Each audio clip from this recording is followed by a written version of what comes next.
I spent 27 years thinking I understood what it meant to struggle. I ran a women in tech meetup. I fought for equality. I called myself an ally to everyone who needed support. But I was completely blind to the person suffering right in front of me, my own brother. My name is Olivia, and this is the story of how I learned that the people we claim to support the most are sometimes the ones we understand the least. This is about the moment I realized that empathy has blind spots, and mine was shaped exactly like my younger brother. I was the golden child. 27, successful career, active social life, running weekend meetups that actually mattered. Mom bragged about me to everyone, her coworkers, the neighbors, random people at the grocery store. My daughter Olivia is doing such amazing things. Matt was 25. 2 years younger, a software developer, quiet in a way that made people forget he was in the room. Mom never mentioned him unless it was to compare him unfavorably to me, or to nag him about why he wasn't more like other people. Like me. Dad's approach was even simpler, man up was his solution to everything. Matt looked sad? Man up. Matt struggled with something? Man up. It was like he had a soundboard with one button. I thought I was supportive. I really did. I'd tell Matt, just be yourself, with all the confidence of someone who'd never had to wonder if being yourself was the problem. I thought his struggles were self-created, that he was being dramatic. I mean, how hard could it be to be a guy anyway? Society literally built itself around them. Family dinners were always awkward, but I'd convinced myself that was just how our family was. I didn't see the pattern. I didn't see who the awkwardness was always aimed at. It was just another Sunday dinner. The usual tension in the air, everyone picking at their food, waiting for someone to break the silence. Mom started it, like she always did, so, Matt, when are you going to find a nice girl and settle down? Matt just stared at his plate like it held the secrets of the universe. The silence stretched. Mom looked at me, frustrated. Why can't you help your brother, Olivia? You're so outgoing. He should be more like you. I tried to make it light, deflect. Not everyone wants to be a social butterfly, Mom. Then Dad chimed in, boys don't get to choose. Nobody likes a weak man. Matt's face did this thing where he looked present but his eyes were somewhere else entirely. Checked out but still forced to be there. Even Grandma added her wisdom, in my day, boys chase the girls. That's how you get a wife. I sat there eating my potatoes, and it hit me for the first time, nobody was asking if Matt was happy. Nobody was asking what he wanted. They were only asking why he wasn't performing the role they'd assigned him. Later, I overheard Mom on the phone with her sister. Olivia's doing so well. Her job, her friends, everything. Matt? I don't know. He just sits at home. Can't he try harder? Something felt off in my chest, but I pushed it down. I told myself Matt just needed to get out more. That's all it was. Simple solution. I decided to ask Matt if the family pressure bothered him. He just shrugged. It's normal, I guess. You just need to get out more, that's all, I said, like I'd solved a complex equation. He laughed, but there was no humor in it. Wish it was that easy. What do you actually mean? I pressed. He looked at me for a long moment. You ever walk into a room and feel like you don't exist? No, I said honestly. He nodded like he'd expected that answer. It's like you're a ghost, but everyone still blames you for haunting the place. I started to laugh awkwardly, but he kept going. When you're a quiet guy, people assume you're either creepy or boring. If I try, I'm desperate. If I don't try, I'm a loser. There's no win. I told him he was overthinking it. Looking back, I cringe at how dismissive I was. He just said quietly, that's the difference. You can afford to be wrong about this. The words hit different than I expected. I tried to shake them off, but they stuck. The next week, Matt came home late. I asked where he'd been. Therapy, he said. I nearly choked on my water. Matt? Therapy?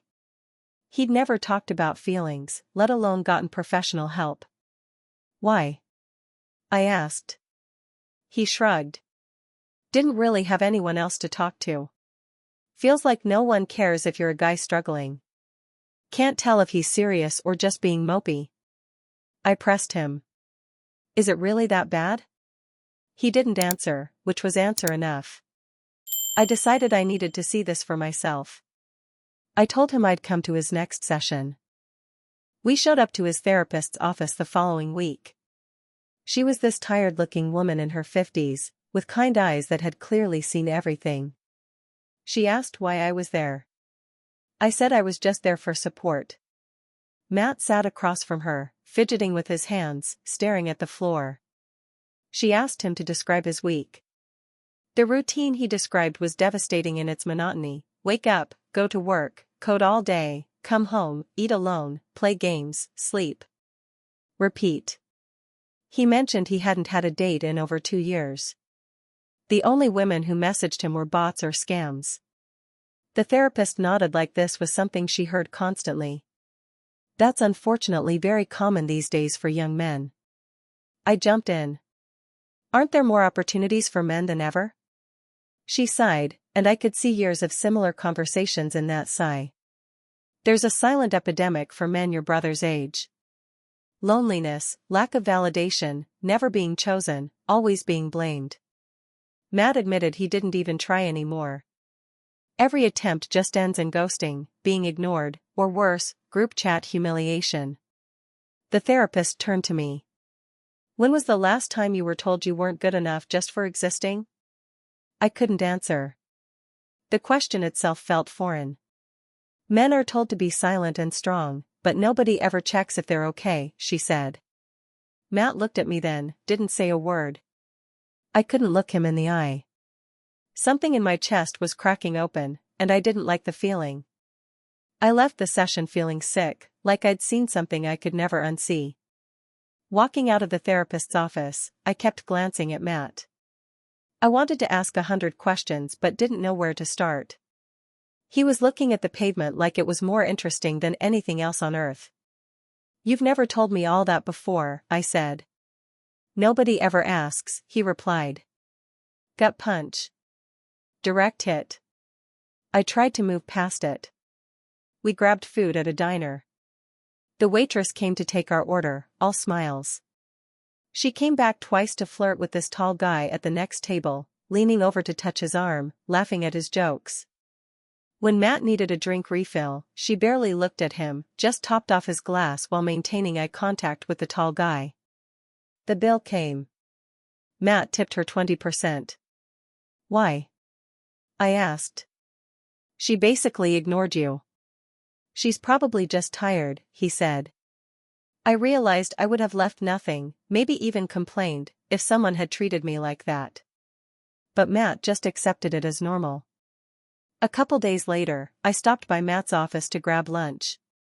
He was in a meeting with coworkers. I sat in the back scrolling my phone, half listening. Matt gave a solid idea about their project. Explained it clearly, thoughtfully. Nobody reacted. Just polite nods, some note-taking. 10 minutes later, a louder guy repeated almost the exact same idea. Suddenly everyone was animated, nodding enthusiastically. That's a great direction. Perfect approach. Matt just sipped his coffee and kept typing. Like this was normal. After the meeting, a woman from another department asked Matt to fix her computer. He spent 5 minutes sorting it out. You're a lifesaver, she said, but she was looking past him at another guy walking by. It hit me, Matt was invisible even in places where he was competent, maybe even skilled. I decided to help.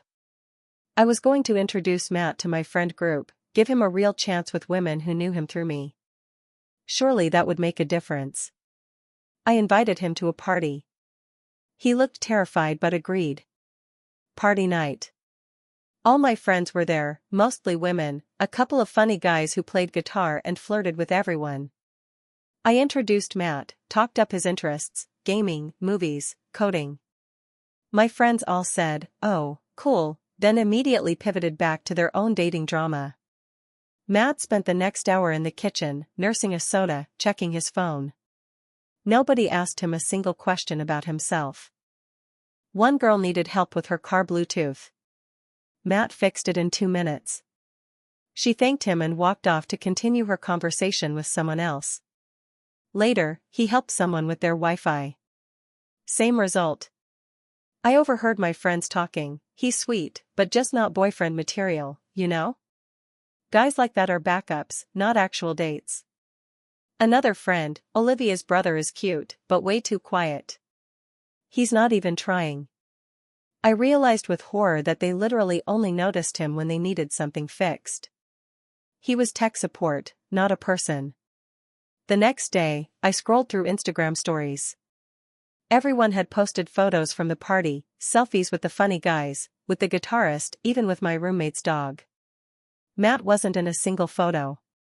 He literally did not exist in their documented world. I asked him if he had fun. He smiled. Thanks for trying, Liv. He never brought it up again. I wasn't ready to give up. I saw an ad for speed dating and convinced Matt to go. Just be yourself, I said, with all the confidence of someone who'd never had being yourself fail them. It'll be fun. Maybe you'll meet someone real. The event was at a big city bar, dim lighting, cheap perfume, spilled beer. Women arrived in groups, guys scattered and alone. I got attention just for showing up. Some guy bought me a drink before I even sat down. Meanwhile, Matt took his seat at table 4. I watched from across the room. The first woman glanced at him, checked her phone before he finished his first sentence. The second woman smiled politely, sipped her wine, eyes already scanning the room for someone more interesting. The third asked if he liked hiking. He said, not really. She said, oh, and went silent for the rest of their 5 minutes. I watched him force a smile each time the bell rang to switch partners.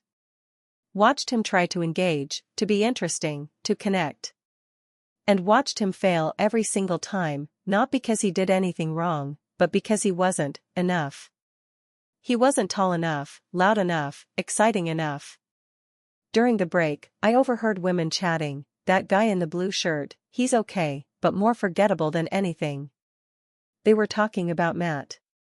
Every guy getting phone numbers was loud, funny, a little cocky. Everyone else, including Matt, might as well have been furniture. At the end, I sat next to him. How'd it go? He shrugged. Just feels like we're extras in someone else's movie. For the first time, I realized he wasn't exaggerating. I couldn't have handled being ignored like that all night. I would have broken down or gotten angry. But I still tried to rationalize it, maybe those women just weren't your type. He looked at me like he was tired of pretending. You sound like Mom. I kept trying to fix things, to find explanations that didn't require admitting something fundamental was broken. At a grocery store, an older lady struggled to reach something on the top shelf. Matt grabbed it for her, handed it over with a smile. Thanks, she said. Then her daughter appeared, saw the item in her mom's cart, and thanked the guy walking past us, a guy who hadn't helped at all. Matt just said, no worries, and walked off. I stood there frozen. If that had been me, I would have corrected her immediately. But Matt didn't even flinch. This wasn't even about dating. This was just life. Driving home, Matt was quiet. Finally, he said, you ever feel like you're just background noise? No, I said, but I didn't want to admit it was because I'd never had to be. Later that week, Mom sent Matt a text, why can't you be more like your sister? He showed it to me, laughing. It's fine. I'm used to it. For some reason, that destroyed me.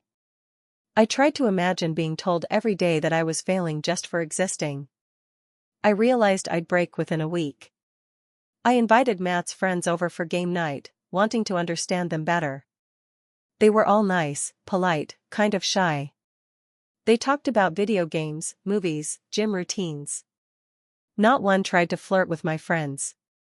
After they left, Tessa said, why are they all so boring now? No fun banter. No confidence. Alicia added, it's like men forgot how to chase women. I almost defended them, then stopped. I realized they weren't boring. They were tired. Matt told me later, nobody wants to be the joke.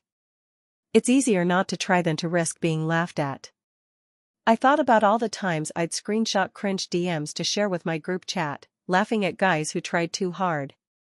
I wondered if I'd ever done it to someone like Matt. Matt admitted he didn't use dating apps anymore. Why bother? I just get left on read or ghosted after one reply. My friends called that pathetic. Men are so weak now. I started to argue, then remembered the therapist's words, maybe you'd do the same if it happened to you. I asked Matt why he kept trying even when nothing worked out. He shrugged. Hope, I guess. Everyone tells you to try, but you get nothing back. Just easier to not bother after a while. Then he asked me something that's haunted me ever since, when's the last time you took a risk and got humiliated for it? I couldn't answer because I never had. Every risk I'd taken had been cushioned by support, by second chances, by people rooting for me. Weeks went by. Matt got quieter, spent more time alone. Family still nagged him. Friends still ignored him at parties. His dating life remained a desert. I started seeing memes about the man drought and population crisis. Everyone joked, men are going extinct. Good riddance. LMAO. I didn't laugh anymore. I tried to talk to my friends about it. Bree said, whatever. Men just need to step up. Alicia, once women are in charge, the world will be better anyway. Tessa looked at me seriously and said, you'd never survive as a man, Liv. We have it bad, but at least we get to be seen. I couldn't argue with that. Matt's therapist called, worried he was missing appointments and isolating himself. Mom said, boys don't need therapy. They just need to work harder. I snapped. That's not how it works, Mom. She looked shocked. Whose side are you on? I realized for the first time, I was on Matt's side. That night in the kitchen, Mom made tea and said, I think dating's a lot harder for guys now. She laughed. Please. Men have been chasing women forever. It's in their nature. Yeah, but now they're judged for even trying, I said. Mom shrugged. Only if they're not the right man. The right one never struggles. For a second, I almost believed her. It would be easier to believe Matt just wasn't trying hard enough, that he wasn't the right kind of man. That would mean the system wasn't broken, just him. But I couldn't make myself believe it anymore. That weekend, out with my girlfriends, the conversation turned to dating. Bree laughed about ghosting some guy after one date. I can tell in 10 seconds if a guy's worth my time. Tessa nodded. If he's quiet, he's either boring or creepy. No in between. They all laughed. I laughed too, but then thought about Matt sitting quietly at that party, fixing everyone's technology while being completely invisible. I realized they'd just described my brother without knowing it. I decided to ask Matt directly if he was okay. I'm fine, he said, but his voice cracked a little. I'm just tired, Liv. Doesn't feel like anyone's rooting for us. I hugged him for the first time since we were kids. Thanks, but you don't have to feel sorry for me, he said. I'm used to it. That made me feel even worse. A few days later, I heard him gaming with friends online, laughing through his headset. Then dead silence when they logged off. He just sat there in the dark. It's nice, you know, he said when he noticed me watching. Pretending you're wanted somewhere, even if it's just in a game. I had no idea what to say. That night, I couldn't sleep. I tried to imagine being a man for just 1 week. Getting ignored, mocked, told to man up, shamed for trying, invisible when vulnerable, disposable when not useful. I realized I'd break within days. I got up and wrote in my journal, if I had to live 1 month as a man, I'd rather die. I wasn't even being dramatic. It was just true.